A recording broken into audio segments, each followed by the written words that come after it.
Comandante-Geral Polícia Nacional Timor-Leste, Comissário-Geral Polícia Enrique da Costa, no Comissário Polícia Pedro Belo, tahu prioridade para assunto 5 durante mandato Tinang Rihung Rua Ruanores Sintolu, Torihung Rua Ruanores Sinen.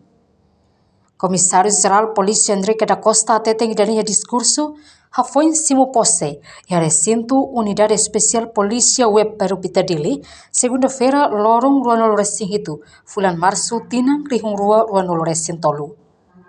Tomada de posse ne halau hafoi celebra aniversário Polícia Nacional Timor-Leste, badala Ruanores Sintolu. Comandante-Geral Polícia Nacional Timor-Leste, Comissário-Geral Polícia Enrique da Costa ateteng. Prioridade 5 composto se adjunto estrutura peniteli, tur lei orgânica peniteli, no estatuto pessoal, acelera processo apresentação pasir nebe prensa no requisito tur estatuto peniteli, no implementa sistema formação penitelinia. Durante o meu mandato de Tolo, a minha fonte prioridade 5 a implementa mecanismo. Primeiro, melhora gestão institucional. Coordenador Ida, ajusta a estrutura penitenciária e orgânica penitenciária no estatuto pessoal. Rua, acelera o processo pré-apresentação, passagem para apresentação, baseada na experiência na requisito do estatuto penitenciário. Terceiro, implementa sistema de formação, pode promover atividade na diversidade e dedica ao voto. No promove oficial cidadania e a capacidade de barra. Implementa sistema de recrutamento do lei de halal pensão, cuja secção no troco dele atrai sociedade síria. Desenvolve a capacidade de recursos humanos por apoio para o profissionalismo e a gestão penitenciária.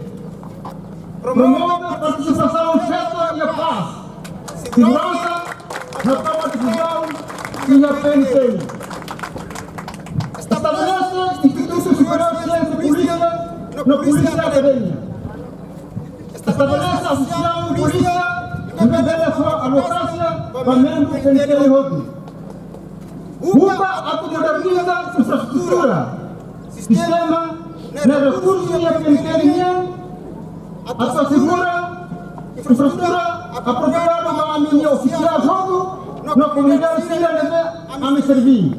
Assegura a data a minha oficial síria e a recursos necessários no equipamento de segurança minha para desempenhar síria no papel, no livros que melhora a minha capacidade e a comunicação, na informação e tecnologia, no ensino e também a pessoas de acreditam por apoio ao programa de digitalização eletrônica do governo niniano. Comissário-Geral Henrique da Costa agradece ao comandante cessante. No segundo comandante cessante, nebe lidera hodiak no sucesso Instituição Polícia Nacional Timor-Leste durante mandato. Reportagem Celeste Jesus, Melania Conceição, Televisão Timor Post. Janela Informação by Emma Hotu. Atuheta informação atual diakliu kita haluha. Haneham botão subscribe, like, halo comentário no Fahet Tutang ba media sosial Hotu.